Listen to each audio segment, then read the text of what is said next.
Jesus explains, a desire for truth guarantees truth. So, do not worry. May 2nd, 1955, message 6248, from Jesus through Bertha Dudde, spoken by Pascal. Whoever seeks the truth will also find it. So do not worry, for I will not let anyone who earnestly desires the truth fall prey to fallacy and lies. It is up to you, people, whether you walk in error or take the bright paths of truth. You yourselves walk the path of your own free will, and your will alone determines which path you take. The misery merely consists of the fact that you are mostly lukewarm and indifferent.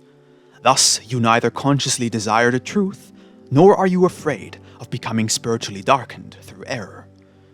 You yourselves are little affected by whether truth or error is offered to you, and therefore humanity moves along in a dark, spiritual state.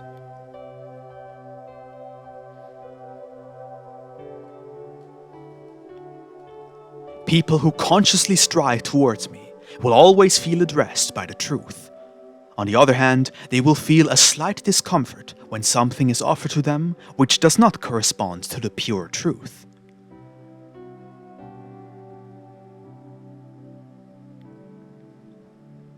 I will always help them, so that their thinking is and will remain directed properly. Time and again, I will also warn the others and offer them the pure truth.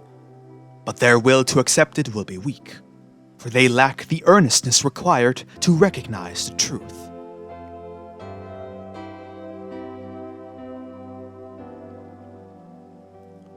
The battle between light and darkness will rage ever more fiercely the closer it is to the end. For my adversary is fighting against the light, against the truth, which testifies to me.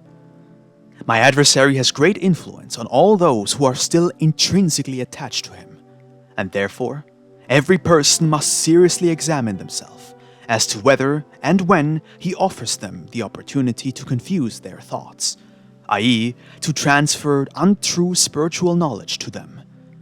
This, however, can certainly be prevented if the desire for truth is so strong in a person that I myself may thereby deny the adversary his influence. Every person must seriously ask themselves whether or not they want to live in truth. And then they must sincerely request this from me. Then my adversary will no longer be able to present them with fallacies which they would not recognize as such.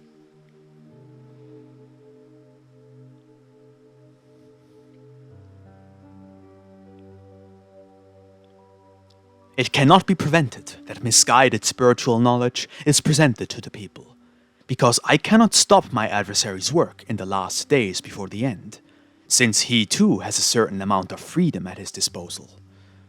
But man himself can prevent such spiritual knowledge from being accepted by him, if he only strives for the truth, if he does not wish to live in error. People are not defenseless. They are not simply at the mercy of error, at my adversary's mercy. He will bounce off of them as soon as they only desire the pure truth. They will feel it within themselves when my adversary speaks to them, and they will close themselves to his influence. For anyone who seeks the truth seeks me, and I will truly allow myself to be found by them.